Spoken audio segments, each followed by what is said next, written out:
How many of you have plans to address this last quarter of the school year? And how many of you have data from August and September? And how many of your teachers will be mentally shutting down as it affects your instruction and classroom management? If you want to know how to do this, you're in the right place. And if you need direction, you're in the right place. Today, we'll be discussing 3 quick and easy ways to see if your leadership is on schedule. Welcome to another episode of Principals on the Come Up, where we transform schools into hallelujah success stories. Well, we made it to the last quarter of the year. We're still adjusting from the beginning of the year, adapting to changes. We still don't know many of our students because they're all wearing masks. We're still trying to get over COVID as it has affected our community, our schools. We have experienced losses through COVID, through violence, and through other types of illnesses. And it has been a really tough time. We cannot ignore everything that we have gone through these past couple of years with COVID. But at the same time, we need to take a look at what we're doing and how we can impact students. We're dealing with discipline problems because we haven't mastered a discipline system. But in the midst of it all, at the end of the school year, there will be only one thing that counts, and that will be performance improvement for all students. You have the month of October for the full focus of instruction and intervention. Remember, November brings a week off, and December celebrations last 2 weeks.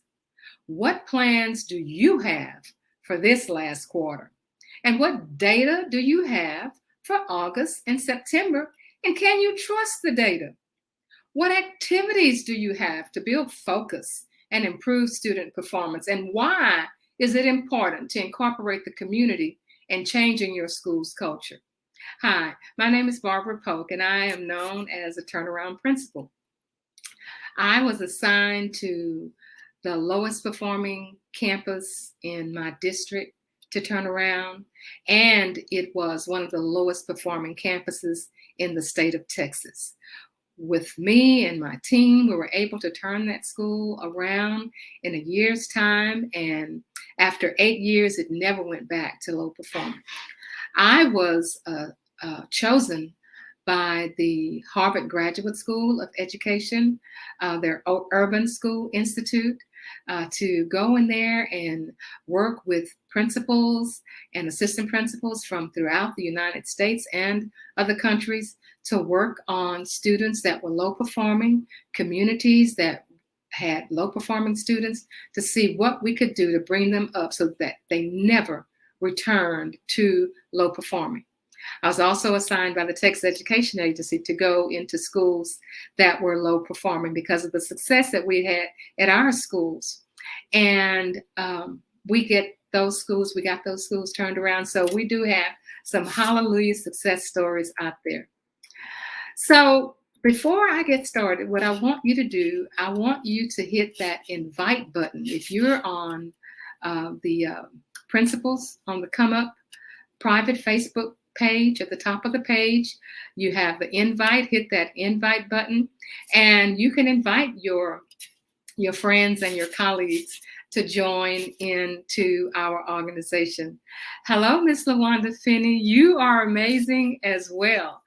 Dr. Finney was a cohort, and she did an amazing job with our community involvement. I won't say amazing, I'll say phenomenal. And she's known throughout the state and throughout the nation as a phenomenal advocate for our parents. So thank you, Dr. Finney, for being with us today. If you are watching from YouTube, I want you to hit the subscribe button, because I know you have some friends and some colleagues out there who need to hear this, because we have so many things that we do as principals until we have to have somebody to come and say that you need help. These are the things that you need to do. So today we're going to be talking about 3 things to prepare you for the last quarter. And the first thing is refresh. That's right, refresh. So at the beginning of the school year, everyone was getting ready with hiring, with new assignments, new orientation, beginnings of school, welcome back celebrations. And we, have since lost some family members, and we've had some community setbacks as well. You have experienced setbacks, principals, to your original plans that just didn't work, that you didn't anticipate. And you have celebrated a few successes of your own during this short period that we've been back to school. But it's time now to refresh and to restart. It's time to bring a focus back on what it is that it's going to take us to do in order to have a successful school year. So the first thing we want to look at is to restate the vision you have for your school. For example, do you want to see 1 year increase in growth for all students in math and reading? Is that your vision? Could that be your vision? 100%? Remember, your vision is what you believe that your school could do. Hello to Pauline Francois. Good evening. Good evening. Does your staff know that? Does your staff know your vision? Have you brought your leadership team together and shared that vision with them so they could go out into the school community and have documentation to support that this is the vision of our school for this year? What is the mission? What is the mission? Now, I know you say, oh man, vision, mission, core values. Well, guess what? You have to have your vision in order to know whether you are making any type of progress. And your mission is just going to talk about what are the things you are going to do to get your vision taken care of, to make sure that you do see the improvement. And how are you going to get all of your students to increase performance by 1 year? What are you going to do? Do you want them to be addressed as scholars? Do you believe all students can learn? And sad to say, there are teachers in our schools who do not believe all of our students can learn. We're talking about our students who are in our regular ed program, our students who are in our ELL program, our students who are in our special ed program, our children who are severely handicapped. Can they improve? Yes, they can. Does everybody in the school, do all the teachers believe that? Sadly to say, they don't all believe it. But you as the leader have to show that you believe it, and that is your expectation. Do you welcome the community? And do you have evidence to support that you welcome the community? Do you do school-wide systems to support discipline? Now, as far as communicating with your community, what evidence, what receipts do you have? Do you do anything on Facebook? Do you do anything on Instagram? Have you thought about the kinds of surveys that you could have? And have you set up a way for you to communicate back to those who participate, to those parents and those community members, to see just what they said and how you intend to change and make the changes that you found from your survey? You know, during my time as a principal, we would only, and I hate to say this, we would only do surveys when, oh, we got this these people coming in to evaluate us. And here is the survey. And we want everybody to do the survey. We want the students to do the survey. The parents, well, how are we going to get the parents to do the survey? Oh my goodness. You and your team will figure that out. And the questions, they can be standard questions. They will not have to be questions that are made up specifically for your school building, because all of us have the same experiences. And then when you look at the results of the survey, then you can tell what you need to make changes, where you need to make changes. So, one of the comments from the parents said that we didn't start our parent meetings on time. Oh, okay, okay, all right, parents. So that told us that we were not respecting our parents' time. They had been working all day just like us, and we stayed in our place at our school, but they had to leave their home, take care of the children, get to that parent meeting, and then rushing and then finding out that we're not starting on time. We promised parents that we would start our parent meeting at 6 and it would be over at 7. And those were the expectations that we were not living up to. Another parent said that the parking after school pickup was terrible. It was terrible. And we had to sit down as a team and come up with ways to improve our parking. And we did make changes. We divided our sixth graders, and we had parents to go to the back of the building to pick them up. And for our seventh and eighth graders, we had them to be released at the front of the building. After a time, we decided that we would release our sixth graders first, get those little babies out and to their parents before we release the seventh grade and the eighth grade. Sometimes we would release them we were a two-story building. Sometimes we would release them by first floor, our seventh and eighth graders, and sometimes we release them by second floor. So it was always fun at the end of the school day to see which floor would be released first. But all of that came about through surveys. So it's time for a refresh. It's time for a refresh.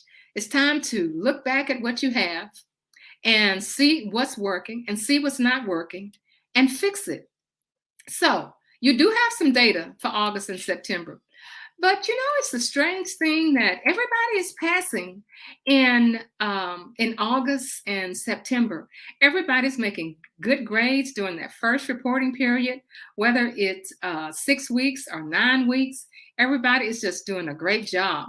And then when it comes to that second reporting period, we find that we have all these failures. So the teachers will say, well, that first reporting period, the standards weren't as hard.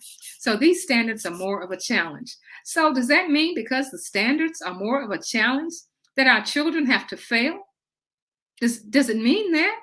Or does it mean that we as principals have to come up with a way to work with our teams and our teachers to make sure that our students are understanding those standards and then give them the assistance that they need, and then make sure that they can be passing the same way they were during the first reporting period? Is that difficult to do? Yes, it is. Yes, it is. This is a difficult job because we are impacting the entire community as teachers, as leaders. We are the ones who are bringing about a change in our community. Has this been tough times? Oh, yes, absolutely. Will times get better? Yes, they will. Will we be able to survive? Yes, we will. We can't do it by ourselves. That's why I'm here. That's why I come on every week. I have gone through experiences. I'm able to have experiences in buildings and online information that the principals just don't get a chance to do because they're doing their day-to-day operation. That's just how it goes. So what activities can you do to build focus and improve student performance based upon the data that you have? Is and can is that data good? Can you go back? Can you work with your team? Can you have your team to give you receipts? Show me why this data is the way it is. And then it's important, of course, to include your community. For example, why would you have PTA meetings at 10 o'clock in the morning or at 4:30 in the afternoon when you know your school is being dismissed at 4 o'clock? Why would you have a 4:30 parent meeting? Some parents still are in line. Some parents haven't even picked their kids up yet. They are feverishly trying to get to that school to pick their kids up, and the lines are long. So why would you? Are you thinking of the community, or are you thinking of yourself? Are you thinking of things that are convenient for you? And principals, I'm telling you, that is not the way you improve your community. Number 2, hashtag inspect.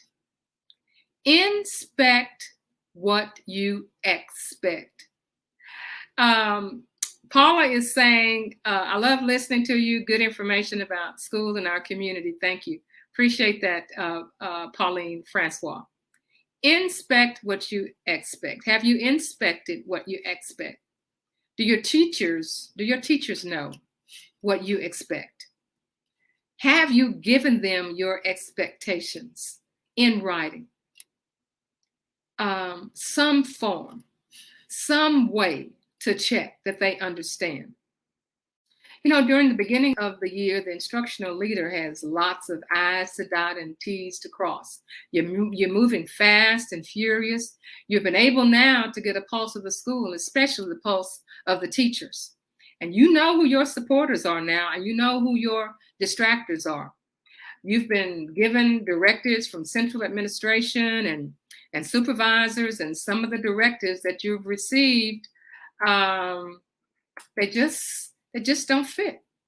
So do you know what teachers are hitting it out the park? Do you know what teachers need support? And the directives that you receive from central administration and supervisors, they are not fitting with your vision and your mission and your core values. How are you going to work that out?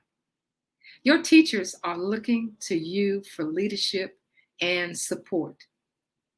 You have established, you and your team of teachers have decided what is the vision of your school and how you're going to get it done. What is your plan? What is your leadership plan? How are you helping those teachers? How are you supporting the permanent substitutes? Now, I've always had permanent substitutes on my campus. You know, in urban schools and especially our rural schools, we always have substitutes. That's just a part of our culture. And I know that I did not focus as much as I should have on my substitute teachers.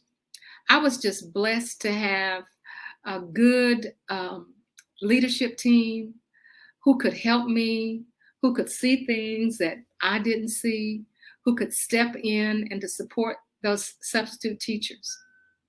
I also know that I had to respect those substitute teachers the same way I respected my teachers. They have to be included as one, included within the flow, recognized as teachers, because that's what they are. They are our teachers. We ought to respect them. And year after year, if you expect those substitute teachers to come back, then you have to respect them. You have to respect their schedules. You have to listen to what they see as far as instruction in the classroom. Remember, they don't have contracts. They don't get paid during that week of Thanksgiving, those 2 weeks of December that we're out. They don't get paid. While we are flying off into different places, and we know that at the end of a payroll reporting period, our check is in our account. Substitute teachers, they don't have that luxury. So we are to treat them as precious cargo. Treat them as precious cargo. We have some who are talking about the way they enjoy your leadership and the way you stand up for them. And they are inviting others who have the opportunity to come to your school. I remember every morning with the morning announcements, if I knew that we had substitutes in the building, my direction to those students that day is to respect your substitute teacher. They're here, they're visitors on our campus. And when they leave our campus, we want them to go out into the community and talk about what a fine school we have and what great students we have at our school. We love our school and we want them to love them as well. Help them as much as you can and respect them the same way you respect your regular teacher. I know that may have been, a long story on substitute teachers, but they are just so critical. Sometimes people talk around the custodial staff or the cafeteria staff. They hold conversations as if our custodians and our cafeteria staff or our aides are just invisible. Yeah, some people do that. But my point is that everybody on your campus is important. Everybody wants to be a part of a winning environment. Everybody wants to be a part of the hallelujah success story. Number three. Did I do two? Number three, modify. So now that you have the data, what are you going to do with it? Question: how many classes did you visit last week? How many classes have you visited so far? Who is helping you coordinate your schedule? And what is your schedule for classroom visits? Have you coordinated your visits with your leadership team? Are you doing all of the visits? And I'm talking about visits just not for evaluations, visits to see what's going on in each classroom. Seeing how Hakeem acts in his 8th grade math class versus the way he acts in his ELA class. You're establishing relationships. How and when do you schedule follow-up visits of your observations with your teachers in a timely manner? They want to know, did I do this okay? Did I do this all right? Even though it was informal. Did I do this okay? Could I have changed here? Or could I have changed there? They want to know. Who is helping you do this? Who is holding the hands of the new teachers besides your mentors? And your mentors are teachers who have a full-time schedule themselves. What are you doing to make sure that those teachers are being taken care of? What are you doing? How are you impacting what's going on in those classrooms? Are you meeting with your new teachers on a every 2 weeks or monthly basis to find out what it is that they have been doing or what they don't understand or the kinds of challenges they're having in the classroom? Are you meeting with them on an ad hoc type of environment where you can say every morning before you check in to school, I'll be in my office with my door half open, and all you have to do is knock and come in and sit down, and we can talk about some things that you're concerned about. So what that does is that makes them really think how they can compress what it is their concern. And you as the principal will have the opportunity to take notes about what it is they're concerned about. It's just that simple. That's your modification. Are you fully engaged in PLCs? Do you go to your PLC? Is your name on the agenda? Are you there to support your instructional coach, or are you running the PLCs yourself? And I would recommend that you have your instructional coach to run the PLC, but you be there to make sure that you see what's going on so that you can guide what's going on. That's critical. Are goals being met? Do teachers know what the goals are? Do they know that your vision is to have all students to improve by 1 year at the end of that school year? Do they know that? Do you have receipts to show that they know that?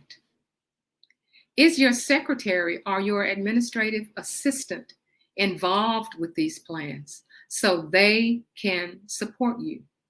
You cannot do all of this by yourself. You need your team. You need your secretary or your administrative assistant. You need your instructional coach. You need your assistant principal. You need your counselor, or any other support that you think that will be advantageous to being a part of your leadership team. You have teachers who are working on their master's degrees. They want to become administrators. Oh, hallelujah. Include those people on your team. They're looking to you. They're keeping you aware of what's going on new since you were in school. They love doing projects. They love for you to help them do their projects. Because what you're doing, you are training the next principals. During the time that I was principal, when my assistant principals left, they left to become principals. And they said, we used everything that we learned in school, and we transferred what we learned in school from watching the things that we were doing at our school. And we got our job as principals. That's just the way it goes. That's the way it's supposed to be. That is the way it's supposed to be. And as a matter of fact, one of my teachers right now is the principal of the school where she was a teacher. That's the way it's supposed to be. That's who we should have in mind as we are going throughout our day, as we are closing our days out. You know, as I go into schools, I see principals and I see teachers struggling. Sometimes they're struggling with discipline, which we, recommend that they do some type of management plan, discipline management plan. Of course, the plan that really worked for us was restorative practices, where you have follow plans that you are to use every day with your teachers and your students. And it doesn't happen all at once. It doesn't happen all at once. It takes a while because lots of people are not going to believe in it. But you pick out those people who you know are interested, who you know will be able to share that information with other teachers and share your successes, and you will find out that it will work. So now, if you're not a member of Principals on the Come Up, what are you waiting for? Just hit that invite button to invite your friends. And if you're interested in a free consultation, what are you waiting for? What are you waiting for? You know you need this. You want to have a hallelujah success story, and we're here to help you do that. You can contact me at barbaraypoke.com for a free consultation because we want our schools to be the best. And we want our schools to be hallelujah success stories. So we thank those of you who were visiting us tonight. And we shall see you next week on Principles on the Come Up, where we transform schools into hallelujah success stories.